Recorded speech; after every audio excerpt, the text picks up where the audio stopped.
Shalom Bapak Ibu Saudara yang dikasihi Tuhan. Saya yakin dan percaya selalu ada sukacita bagi kita semua orang percaya yang mengasihi Tuhan. Mari kita siapkan hati kita, sebentar kita akan memulai ibadah kita. Kita berdoa.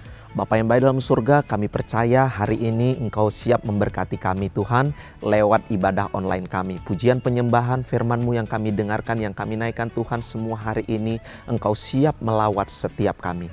Terpujilah nama-Mu Bapa, di dalam nama Tuhan Yesus kami berdoa. Haleluya. Amin.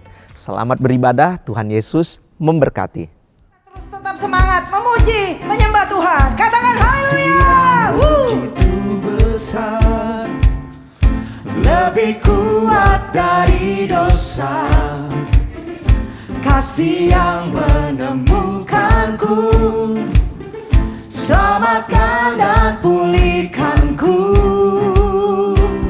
Ku naikkan syukurku, ku tak akan berhenti memuji, meninggikan nama-Mu selalu, menari, memuliakan-Mu. Dibebaskan, dibangkitkan, hidup yang Kau beri dan kini hanya untuk-Mu.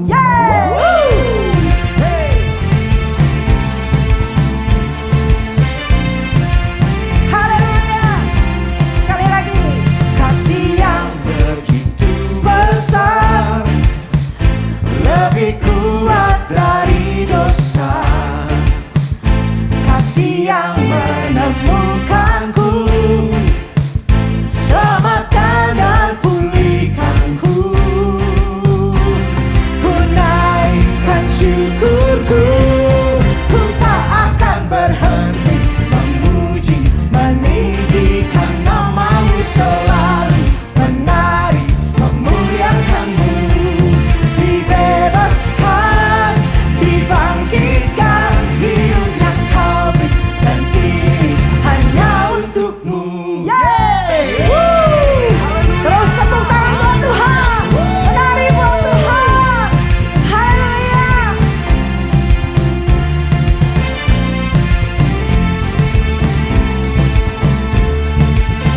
Ya, katakan ku naikkan syukur, ku naikkan syukurku,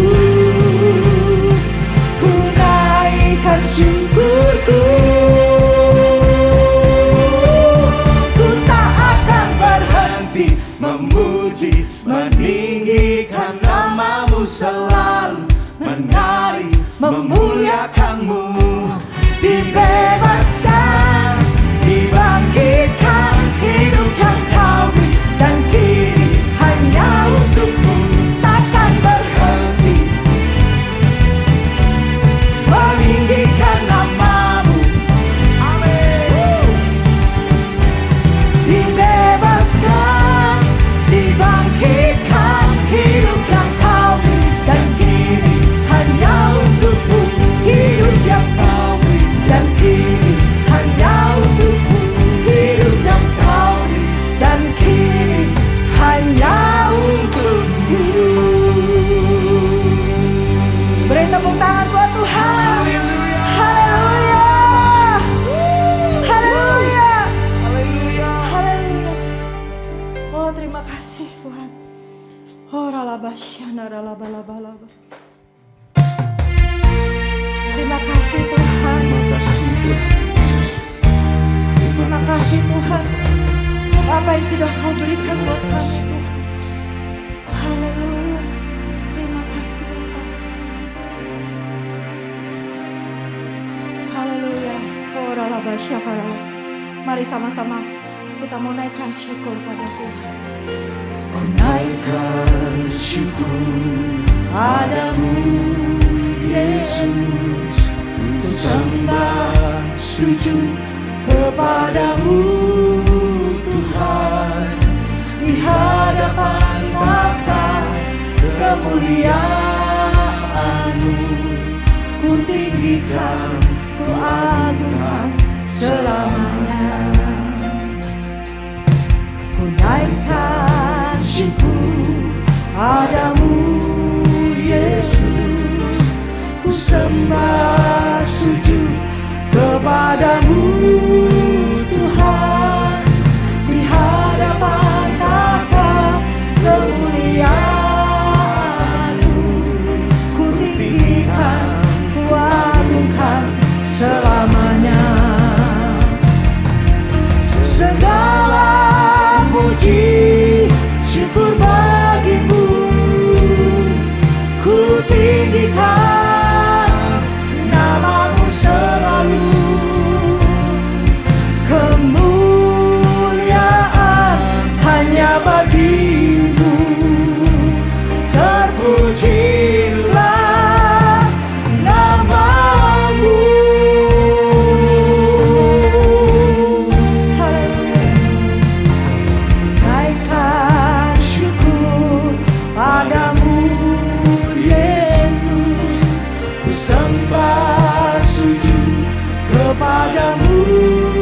untuk pemeliharaanmu, untuk kebaikanmu, untuk segala yang sudah Tuhan beri buat kami.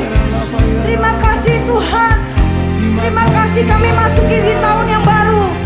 Kami dalam keadaan baik. Semua karena Tuhan. Semua karena kebaikan Tuhan. Semua karena anugerah Tuhan. Terima kasih Tuhan, Engkau sungguh baik. Engkau sangat baik Tuhan.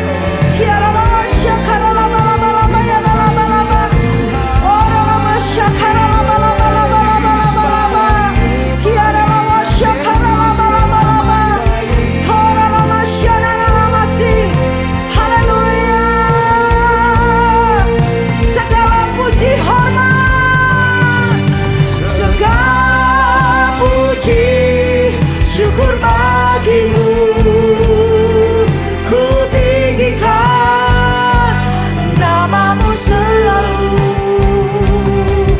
Kemuliaan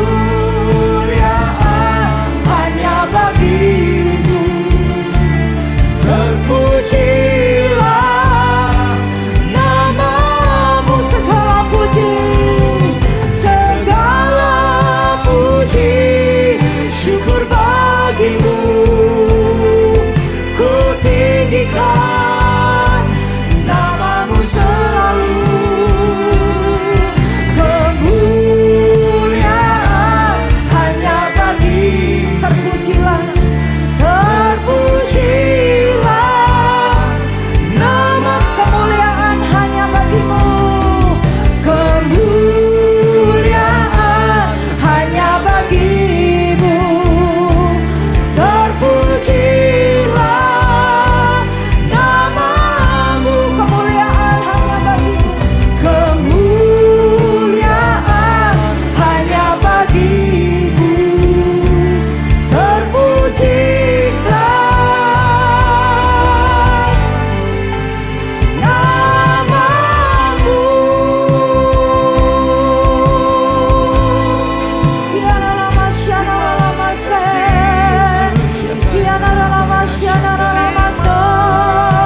Mari saudara yang di rumah, kita mau angkat hati, angkat hatimu, angkat suaramu.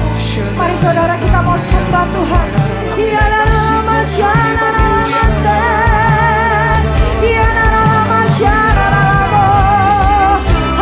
Haleluya.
Mari kita mau terus berjumpa dengan Tuhan. Kita mau terus berjumpa dengan Tuhan, bertemu muka dengan Tuhan. Mari, mari saudara yang di rumah, panggil namanya Yesus, Yesus, Yesus, Yesus. Kau berarti bagiku. Yesus,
Shalom, jemaat GBI House of Shalom yang dikasihi Tuhan. Senang bisa berjumpa dengan saudara via online. Hari ini kita akan membahas sebuah topik yang cukup menarik, bertahan di titik terendah, yang saya ambil dari Mazmur 88.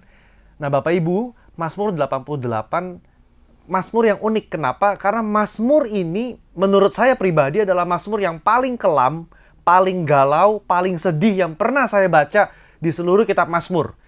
Mungkin ada satu lagi Mazmur yang lain yang mirip dengan Mazmur 88. Tapi saudara, kita mau melihat dari peristiwa sang penulis Heman menuliskan Mazmur 88. Sekalipun isinya galau dan sedih, tetapi ada hal yang bisa kita pelajari bagaimana bertahan di titik terendah dalam hidup. Nah Bapak Ibu, saya akan bacakan Mazmur 88. Nah saya mohon kepada Bapak Ibu Saudara yang ada di rumah yang menyaksikan untuk bisa mengikut sertakan emosi, perasaan, kalau bisa ikut juga membaca sembari meresapi pengalaman dan perasaan sang penulis ketika dia mencurahkan isi hati kepada Tuhan dalam Mazmur 88. Saya bacakan. Mazmur 88, nyanyian Mazmur Bani Korah untuk pemimpin Beduan menurut lagu Mahalat Leanot. Nyanyian pengajaran Heman orang Ezrahi. Ya Tuhan Allah yang menyelamatkan aku. Siang hari aku berseru-seru, pada waktu malam aku menghadap Engkau. Biarlah doaku datang ke hadapan-Mu. Sendengkanlah telingamu kepada teriakku. Sebab jiwaku kenyang dengan malapetaka, dan hidupku sudah dekat dengan dunia orang mati. Aku telah dianggap termasuk orang-orang yang turun ke liang kubur. Aku seperti orang yang tidak berkekuatan. Aku harus tinggal di antara orang-orang mati, seperti orang-orang yang mati terbunuh, terbaring dalam kubur yang tidak kau ingat lagi, sebab mereka terputus dari kuasa-Mu. Telah kau taruh aku dalam liang kubur yang paling bawah, dalam kegelapan, dalam tempat yang dalam. Aku tertekan oleh panas murka-Mu, dan segala pecahan ombak-Mu kau tindihkan kepadaku. Telah kau jauhkan kenalan-kenalanku daripadaku. Telah kau buat aku menjadi kekejian bagi mereka. Aku tertahan dan tidak dapat keluar. Mataku merana karena sengsara. Aku telah berseru kepadamu ya Tuhan, sepanjang hari telah mengulurkan tanganku kepadamu. Apakah kau lakukan keajaiban bagi orang-orang mati? Masakan arwah bangkit untuk bersyukur kepadamu? Dapatkah kasih-Mu diberitakan di dalam kubur, dan kesetiaan-Mu di tempat kebinasaan? Diketahui orangkah keajaiban-keajaiban-Mu dalam kegelapan, dan keadilan-Mu di negeri segala lupa? Tetapi aku ini ya Tuhan, kepadamu aku berteriak minta tolong, dan pada waktu pagi doaku datang ke hadapan-Mu. Mengapa ya Tuhan kau buang aku? Kau sembunyikan wajah-Mu daripadaku. Aku tertindas dan menjadi inceran maut sejak kecil. Aku telah menanggung kengerian daripadamu. Aku putus asa. Kehangatan murka-Mu menimpa aku. Kedahsyatan-Mu membungkamkan aku. Mengelilingi aku seperti banjir sepanjang hari. Mengepung aku serentak. Telah kau jauhkan aku daripada sahabat dan teman. Kenalan-kenalanku adalah kegelapan. Bapak Ibu, Mazmur 88 dari ayat pertama sampai ayat yang terakhir, itu tidak ada satupun hal yang positif. Nuansa umum mayoritas daripada ayat ini adalah kesedihan. Dari pengalaman sang penulis, Heman orang Ezrahi. Mazmur lain yang mirip adalah Mazmur pasal 39. Mirip-mirip nadanya dengan ini. Nah, saudara, umumnya pemazmur ketika menyatakan keluh kesah kepada Tuhan, ketika dia menyatakan kesulitan hidupnya, permohonan kepada Tuhan, permintaan tolong, umumnya mazmur itu ditutup dengan sebuah nada optimis. Ditutup dengan sebuah nada ucapan syukur. Ditutup dengan sebuah doa pengagungan. Ditutup dengan sebuah pengharapan bahwa Allah yang dia sembah pasti menolong, bahkan telah menjawab doanya. Tapi kita tidak menemukan itu terjadi di sini. Malahan kalimat terakhir dari pasal 88 itu sangat kelam. Dikatakan, telah kau jauhkan daripadaku sahabat dan teman. Kenalan-kenalanku adalah kegelapan. Dalam bahasa Ibrani, Bapak Ibu, kata terakhir memang dalam pasal ini adalah kegelapan. Bayangkan, sebuah doa yang ditutup dengan kata kegelapan. Nah, Bapak Ibu, hari-hari ini mungkin saudara mengalami masa-masa yang sedang sulit dalam kehidupan. Mungkin hari-hari ini Bapak Ibu mengalami titik terendah dalam hidup. Mungkin engkau sedang tidak tahu kemana lagi harus berjalan, kepada siapa lagi engkau harus berharap. Mungkin kita pun sudah berdoa kepada Tuhan, dan seolah-olah Tuhan tidak menjawab atau mendengarkan doa kita. Kita merasakan apa yang dirasakan oleh Heman, sang penulis Mazmur 88. Kita sudah mengulurkan tangan kita kepada Tuhan siang dan malam, tapi seolah-olah tidak ada jawaban, tidak ada suara dari surga. Nah, hari ini Bapak Ibu, kita mau membahas, saudara, ada beberapa hal, ada 4 hal yang bisa kita temukan dari Mazmur ini, saudara, yang membantu kita untuk bertahan di titik terendah. Yang pertama, memiliki ekspektasi yang benar tentang kehidupan. Ekspektasi yang benar. Pemazmur diberi nama Heman, orang Ezrahi, saudara, seorang Lewi. Nah, Heman ini tercatat dalam 1 Raja-Raja 4 ayat 31 sebagai salah satu orang bijak dari zaman pemerintahan Raja Salomo. Dan ternyata dia bukan hanya ada pas zaman Salomo, sejak zaman ayahnya Daud, Heman pun sudah tercatat menjadi pemusik di depan tabut perjanjian. Luar biasa. Heman bukan orang sembarangan, Heman bukan seorang masyarakat Israel umum yang tidak dekat dengan hadirat Tuhan. Dia adalah, kalau zaman sekarang dia adalah mungkin seorang pelayan penuh waktu, seorang hamba Tuhan. Dia seorang yang melayani, dekat dengan hadirat Tuhan. Bahkan dia melayani 2 generasi, zamannya Daud dan zamannya Salomo. Tapi dari pasal 88 kita menemukan kemungkinan besar seumur hidupnya Heman antara kena sakit penyakit atau dia mengalami nasib yang tidak baik. Dikatakan dalam ayat yang kedua, dia berseru-seru kepada Tuhan siang dan malam. Yang saya yakin gak cuma sehari, gak cuma seminggu, dan gak cuma setahun. Mungkin bertahun-tahun seumur hidupnya. Dia berseru-seru kepada Tuhan. Kenapa? Apa yang dia katakan? Ayat yang keempat dia katakan, jiwaku kenyang dengan malapetaka. Wow.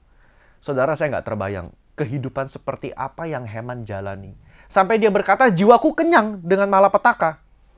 Hari ini, saudara, mungkin hari ini kau berkata, Pak, aku seperti Heman. Hidupku kenyang dengan malapetaka. Satu demi satu badai silih berganti dan terus datang. Seolah-olah kayaknya nggak ada yang baik dalam hidup saya. Saya udah berseru kepada Tuhan siang dan malam. Saya sudah mengulurkan tangan, saya sudah berdoa. Tapi seperti Heman, kenalan-kenalanku hanyalah kegelapan. Bahkan saudara dan sahabat dan teman saya menjauhkan saya. Nah, Bapak Ibu, hal ini berbicara satu hal. Apa? Kekristenan itu berbicara hal yang realistis. Kekristenan bukan seperti agama atau bukan seperti ending daripada film-film Disney yang dikatakan happily ever after. Saudara, mungkin enak ya kalau kita begitu percaya, terima Yesus sebagai Tuhan dan Juru Selamat, lalu hidup kita berubah bahagia, tidak ada masalah, selalu happy, sukacita, damai sejahtera. Tapi kenyataannya Bapak Ibu tidak begitu, bukan? Kenyataannya, selama kita masih bernapas di dunia ini, ada masalah. Ada penyakit yang Tuhan izinkan datang dalam kehidupan kita. Ada kesulitan, ada tantangan dalam kehidupan. Masalah ekonomi, masalah hubungan, masalah keluarga, dalam bisnis, pekerjaan, masalah anak, hubungan orang tua dengan anak, suami dengan istri. Saudara. Bahkan, saudara, Yesus berkata dalam Yohanes 16 ayat yang ke-33. Yohanes 16 ayat yang ke-33. Dalam dunia ini kamu akan menderita penganiayaan. Apa sih Yesus ngomong? Yesus sedang menetapkan sebuah ekspektasi yang benar.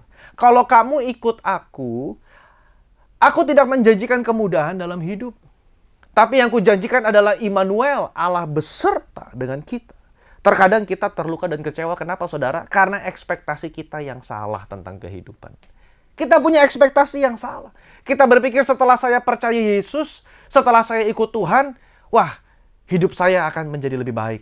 Saudara, memang ketika kita ikut Tuhan dengan sepenuh hati, dengan setulus hati, saya percaya Tuhan mampu mengubah kondisi yang susah. Tuhan mampu mengubah belenggu yang sepertinya nggak bisa terlepaskan. Tuhan bisa lepaskan. Saya percaya itu. Bahkan Tuhan mempersiapkan berkat untuk anak-anaknya yang khusus. Saya percaya itu. Tapi jangan salah. Tuhan lebih daripada memberkati kita. Lebih daripada mengubah hidup kita. Dia peduli dengan apa? Karakter kita. Dia peduli dengan apa? Jiwa kita. Apakah kita semakin hari semakin serupa dengan Kristus? Apa tidak, saudara? Karena tujuan kita diselamatkan bukan hanya untuk diberkati. Tujuan kita diselamatkan adalah apa? Agar kemuliaan yang dahulu hilang karena dosa, sekarang kembali. Kemuliaan itu. Sebab manusia telah kehilangan kemuliaan Allah. Dan ketika kita menerima Yesus sebagai Tuhan dan Juru Selamat, kemuliaan itu di-restore, dikembalikan, saudara. Bagaimana cara kita menampilkan kemuliaan Bapa dalam hidup kita? Ketika hidup kita serupa dan segambar dengan Kristus. Saudara, kekristenan berkata Allah akan beserta dengan kita lewat lembah kekelaman. Bukannya tidak ada lembah kekelaman dalam hidup kita. Yang kedua, kita bisa belajar dari Heman adalah Allah itu adalah Allah yang penuh kasih karunia. Allah yang penuh kasih karunia. Bagaimana kita bisa bertahan dalam titik terendah? Berharap kepada Allah yang penuh kasih karunia. Saudara, saya ketika membaca Mazmur 88, saya berpikir, apakah Heman ini yang sudah pelayanan, begitu hidupnya dekat dengan hadirat Tuhan, dia melayani di depan tabut perjanjian, menjadi salah satu orang bijak dalam pemerintahan Salomo. Apakah dia kehilangan iman ya di tengah-tengah kesulitan hidup? Saya bisa katakan tidak. Kenapa? Karena dalam ayat 2, dia masih berdoa kepada Tuhan. Ya Tuhan, Allah yang menyelamatkan aku. Artinya begini, dia tahu, dia ingat Allah pernah menyelamatkan dia. Dan saat dia mengalami titik terendah, dia pun masih berdoa kepada Allah yang menyelamatkan aku. Allah yang masih mampu dan masih mau menyelamatkan aku. Bahkan, nggak cuma sekali. Dalam ayat yang ke-14, Heman juga berkata, tetapi aku ini ya Tuhan, kepadamu aku berteriak minta tolong. Wow, saudara bayangkan, di titik terendah yang hidupnya penuh dengan malapetaka, dikatakan Heman, hidupku dekat dengan liang kubur, hidupku dekat dengan dunia orang mati, tapi dia berkata, aku masih berseru kepada Tuhan, aku masih berteriak minta tolong. Bapak Ibu yang dikasihi Tuhan, kalau Heman masih bisa berteriak kepada Tuhan, apakah kita hari ini terlepas dari masalah kehidupan yang terjadi? Apakah kita masih berharap kepada Tuhan? Atau jangan-jangan kita sudah meninggalkan Tuhan? Kita sudah meninggalkan iman kekristenan. Kita mungkin sudah nggak mau ke gereja. Mungkin kita sudah nggak mau pelayanan. Kita menjadi apatis. Kita kehilangan semangat hidup. Kita patah semangat. Kenapa? Karena mungkin ada sakit penyakit yang Tuhan izinkan datang. Ada masalah-masalah yang Tuhan izinkan datang bertubi-tubi dalam kehidupan kita. Sampai kita kehilangan semangat hidup. Hari ini saya mau menyemangati Bapak Ibu. Jangan menyerah. Jangan patah imanmu. Jangan goyah imanmu. Terus berseru dan berteriak kepada Tuhan. Manusia mengecewakan, tapi Tuhan tidak pernah mengecewakan. Sekalipun kita belum melihat jawaban Tuhan hari ini, percayalah, Dia adalah Allah yang baik, yang memikirkan apa? Masa depan yang penuh dengan pengharapan kepada saudara dan saya. Kalau kita berpikir, Bapak Ibu, kenapa Mazmur sekelam dan sesedih ini dicatat dalam Alkitab? Kalau kita berpikir pakai logika, kalau saya jadi Tuhan, saya akan hapus pasal ini dari Alkitab. Saya nggak mau ada pasal ini di Alkitab saya sebagai Tuhan. Kenapa? Karena ini menunjukkan saya sebagai Tuhan yang sepertinya nggak mendengarkan teriakan umat saya. Ini menunjukkan saya Tuhan yang tanda kutip nggak peduli dengan kesengsaraan umat. Mendingan dihapus saja pasal ini. Tapi kan enggak, Bapak Ibu. Tuhan pun lewat Roh Kudus memasukkan pasal 88 dalam Alkitab. Kenapa? Nah, ini penting. Kenapa? Karena Allah yang kita sembah adalah Allah yang memahami dan mengerti penderitaan manusia yang ada di dunia ini. Allah yang memahami bahwa orang-orang yang menjalani kehidupan di dunia ini nggak semuanya enak. Nggak semuanya enak. Ada orang-orang Kristen yang menjalani kehidupan di dunia ini yang susah payah. Yang memang kesusahan dan kepayahan. Dia adalah Allah yang memberikan kasih karunia kepada mereka yang membutuhkan. Allah bukan dicitrakan sebagai Allah yang dalam kondisi terus dalam istilahnya kondisi umat yang diberkati, yang luar biasa baik, nggak pernah ada masalah, selalu happy. Enggak. Justru dikatakan berbahagialah hai kamu yang miskin.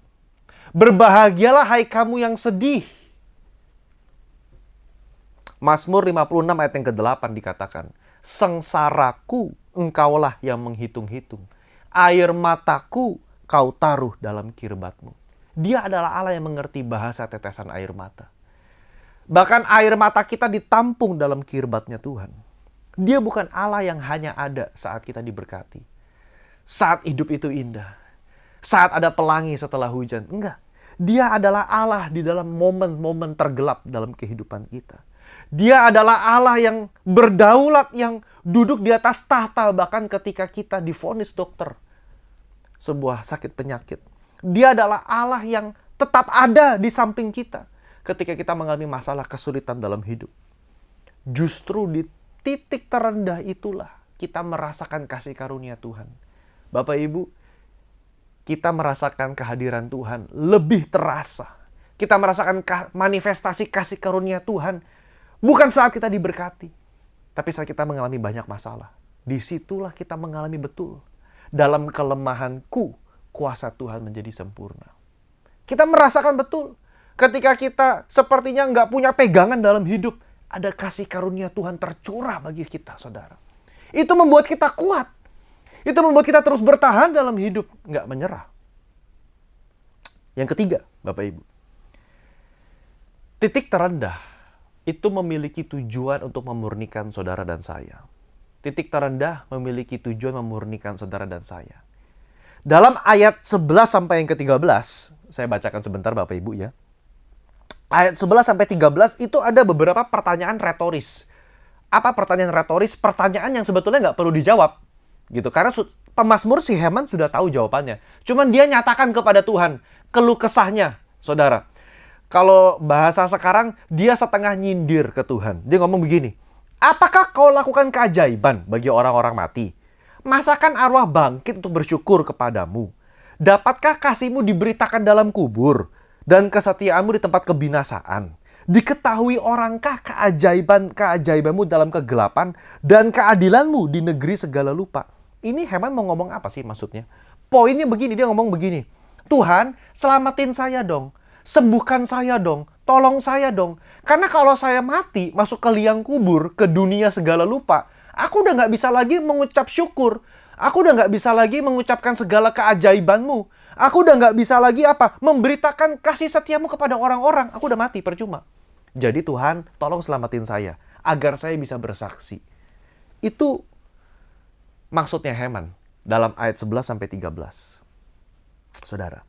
Bahkan saudara dalam buku komentari NIV, Grace and Truth, dikatakan dalam pasal 88, tidak ada ayat di mana Heman mengakui dosa dan kesalahannya.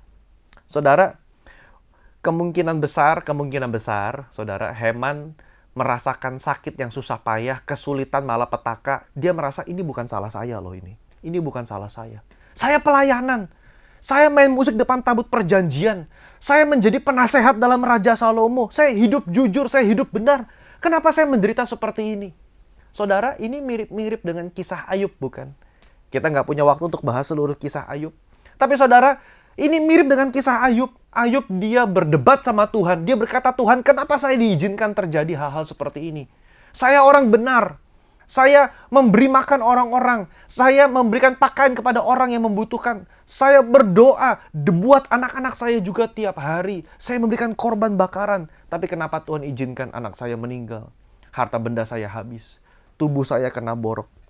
Saudara, mungkin hari ini kau juga bertanya sama Tuhan. Tuhan, kenapa Tuhan izinkan ini terjadi dalam hidup saya?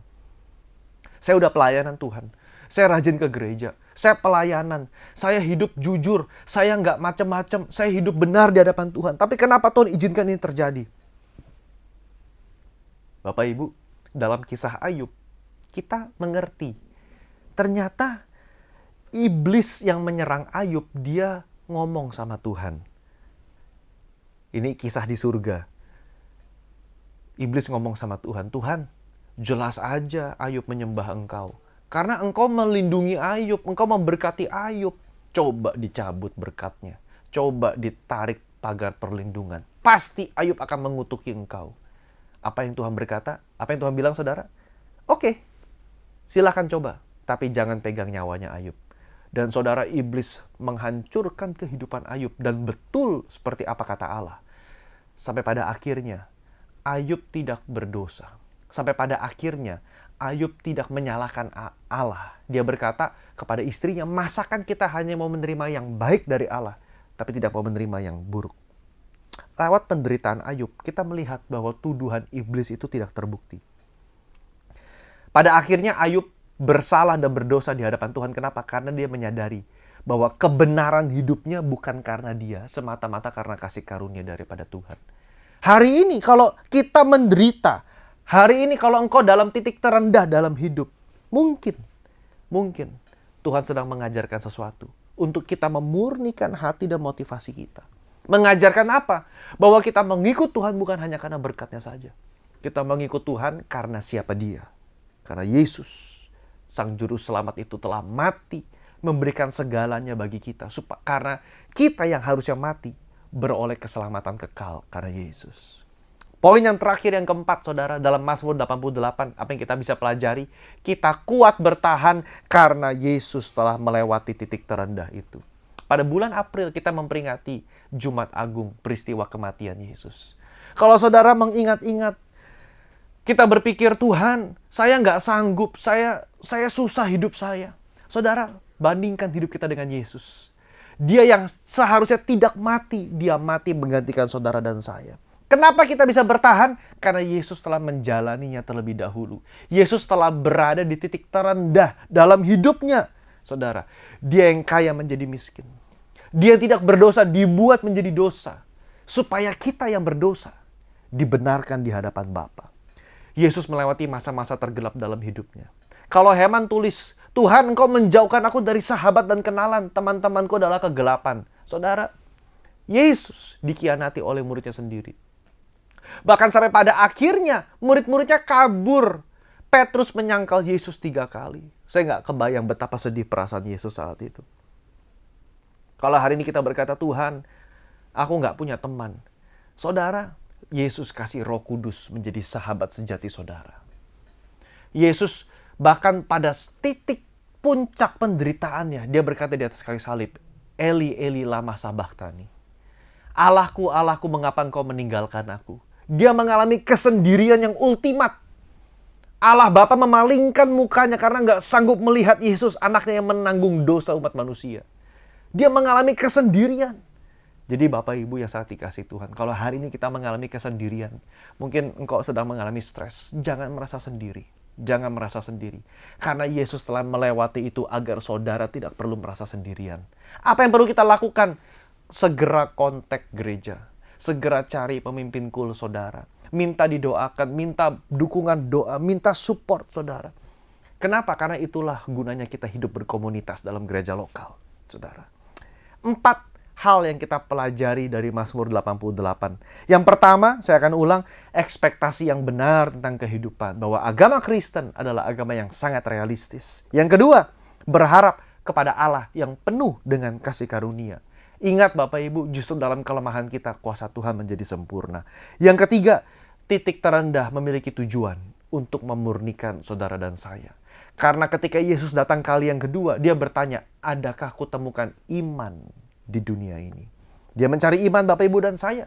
Iman yang teruji dari dalam api. Iman yang timbul keluar seperti emas keluar dari perapian. Dan yang terakhir, kita bisa kuat bertahan lewat titik terendah karena Yesus sendiri telah melewati titik terendah itu.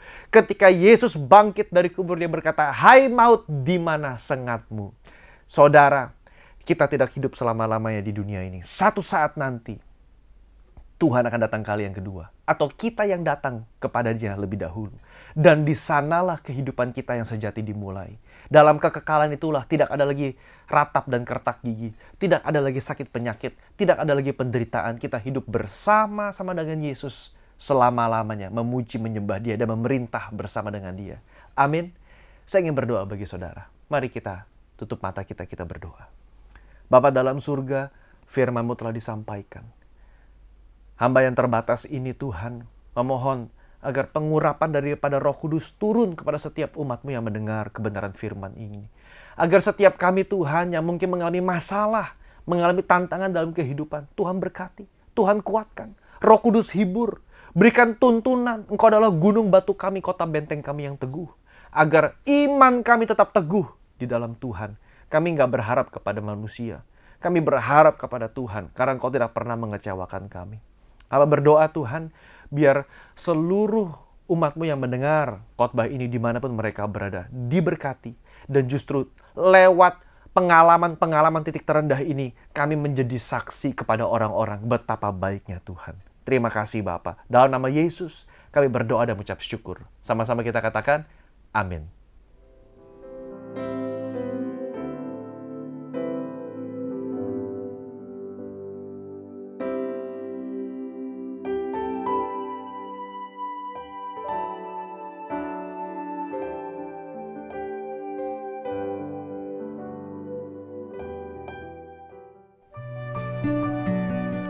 Orang yang duduk dalam lindungan yang maha tinggi dan bermalam dalam naungan yang maha kuasa akan berkata kepada Tuhan, tempat perlindunganku dan kubu pertahananku, Allahku yang kupercayai. Sungguh, Dialah yang akan melepaskan engkau dari jerat penangkap burung, dari penyakit sampar yang busuk.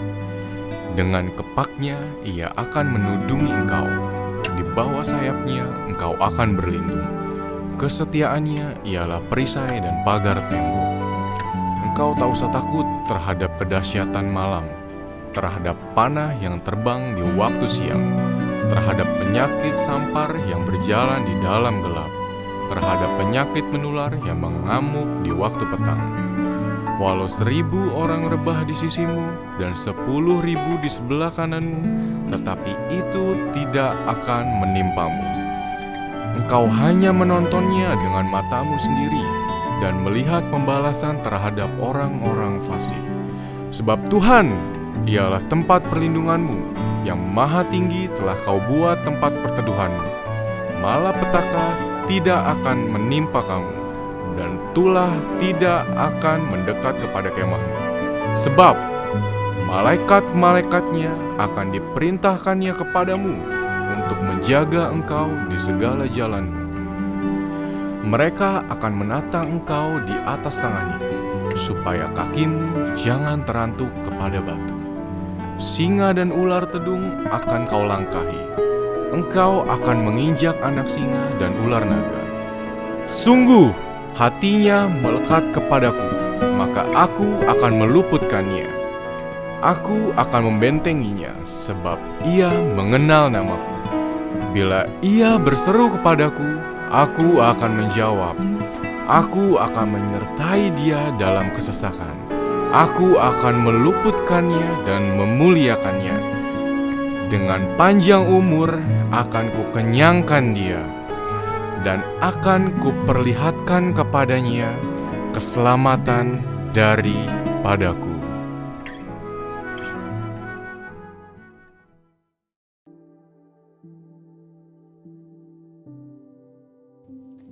Shalom semua, ada pertanyaan, apakah kita menyembah satu Allah atau tiga Allah?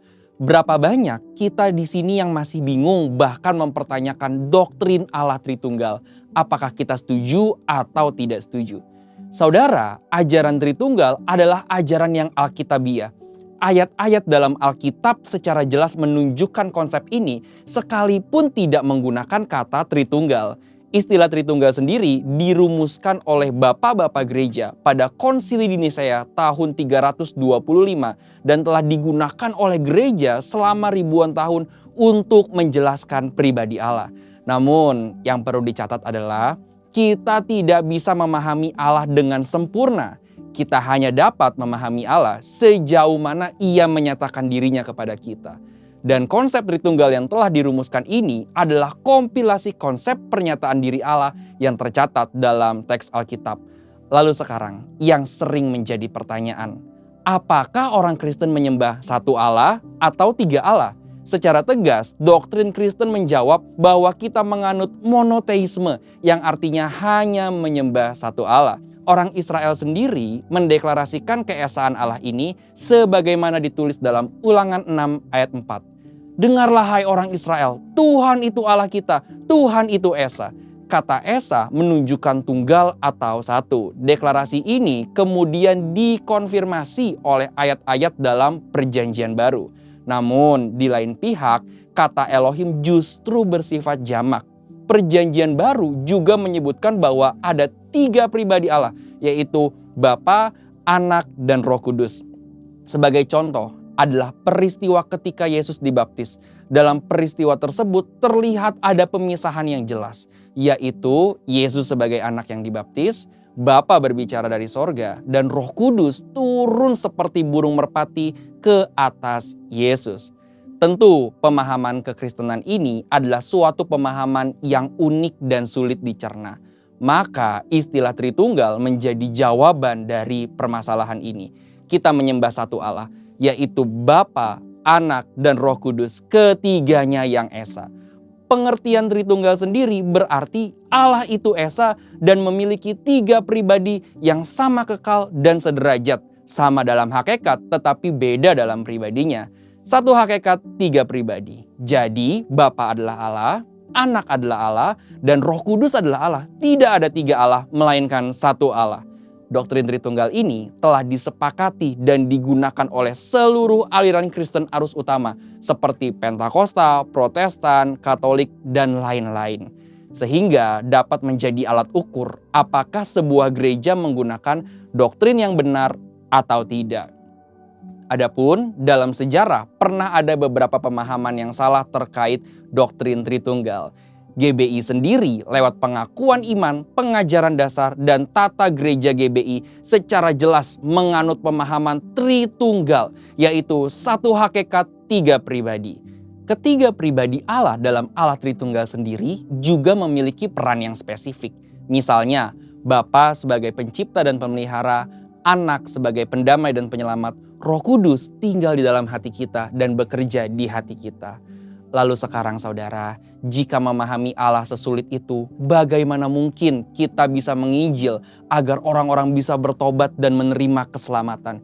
Bicara mengenai keselamatan adalah hanya dalam percaya kepada Yesus Kristus.